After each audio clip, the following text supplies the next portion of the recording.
Well, as Ryan Held said on Wednesday, the hay is in the barn for Nebraska as their heavy work for the Akron game is now done, and it's kind of fine-tuning from here on out. Hi, Sean Callahan for HuskerOnline.com. Still some old business here to address first, though, as far as the way the quarterback stuff played out on Tuesday with Tristan Gebbia receiving his scholarship release and talking more to quarterbacks coach Mario Verduzco. He honestly said it was something he didn't see coming. There was no indication to me whatsoever that any of this was going to take place.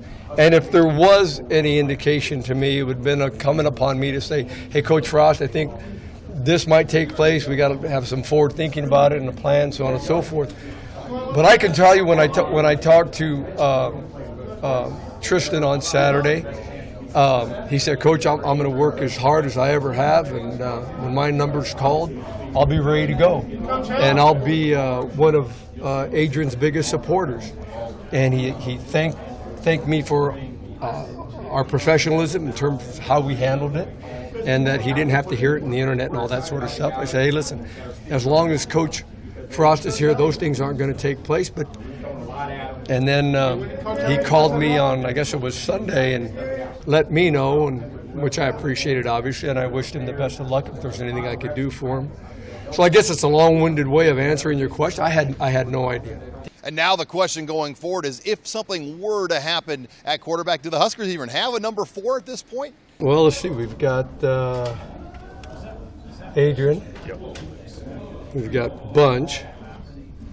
We have Masker. And then who? You're coming in. Okay. The numbers, those are our numbers right now, right? That's pretty obvious. Oh, man. We'd have to talk it over. Cam Taylor, cornerback, he's played some quarterback. We'll have to talk it over, and hopefully it doesn't get to that point. As for that backup spot going into Saturday, walk-on Andrew Bunch is currently in that role, and when Verduzco looks at it, he said it's really no different than kind of where they were a year ago with Noah Vedral at Central Florida. I would probably say pretty similar. Yeah, I would, in terms of their development and what they bring to the table athletically, and in terms of their gun and what he knows about the offense. It's been a little bit different for Bunch because we kind of put a boatload more stuff in even than in our second year. But yeah, I would compare them very similarly. Yeah. I'm happy with the way I'm performing. I think that every day I'm going into practice, trying to be the best that I can be, and I'm preparing for every day. So that's really all that I can ask.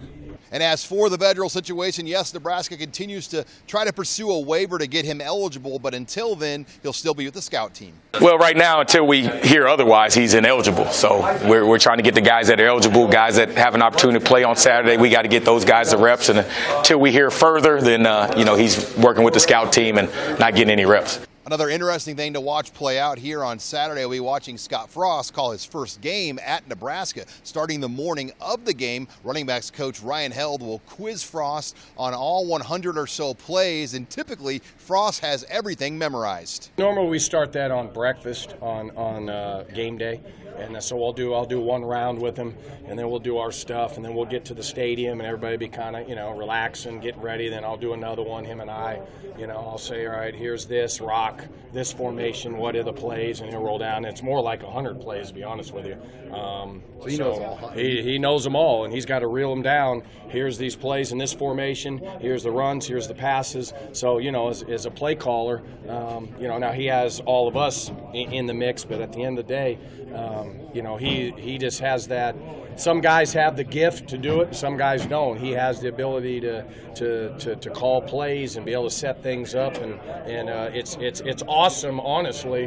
When I'm, we all know the game plan, but when he's calling plays, it's fun because you're like, wow.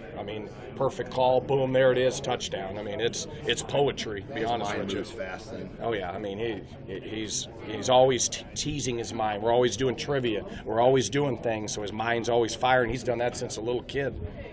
As for the running back position itself, Held said one of his biggest keys will be making sure guys stay fresh. I just want to be fresh. I want a guy in there that's fresh, so when we play fast, we're always coming at you in waves. So my guys are ready to roll. When it's a tempo run, we can hit that thing and roll, and we can put the defense on their heels. And as for those guys blocking up front, Greg Austin wants his group to come out with a physical edge on Saturday. They've done well, physically. I think those guys, especially those inside guys, have done a pretty good job of getting the line of scrimmage reestablished on the defensive side of the ball from time to time.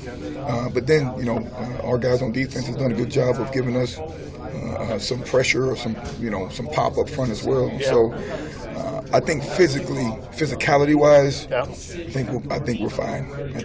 I think we can move people off the ball and we can get angles on guys and push guys. Certainly, I don't expect to be playing on our side of the line of scrimmage unless it's pass protection. Okay. On the defensive side of the ball, we did catch up with corner DiCaprio Boodle, and one of his big roles on Saturday will be rotating from both the regular corner position and the nickel. I know when I'm at corner, I know what I got to do. I know my job at nickel, so I'm just trying to watch film from both perspectives, seeing going out there at nickel, what can hurt me, what can't, know the kind of routes that I'm gonna get, and doing the same thing at corner. Another guy in that secondary that's expected to have a big role on Saturday is safety Antonio Reed, and one of the things he addressed was just how valuable UCF graduate transfer Trey Neal has been in the locker room since coming on board in August. I would say it's more easier because he knows the playbook pretty good, and he came in with a mindset that I know what I'm supposed to be, and I'm gonna help the other guys out, no matter what, if they hurt me or harm me. So I feel like I get pretty good from that aspect. The Huskers will have more of a walkthrough practice to close the week out here on Thursday. With the Huskers in Lincoln, I'm Sean Callahan of HuskerOnline.com.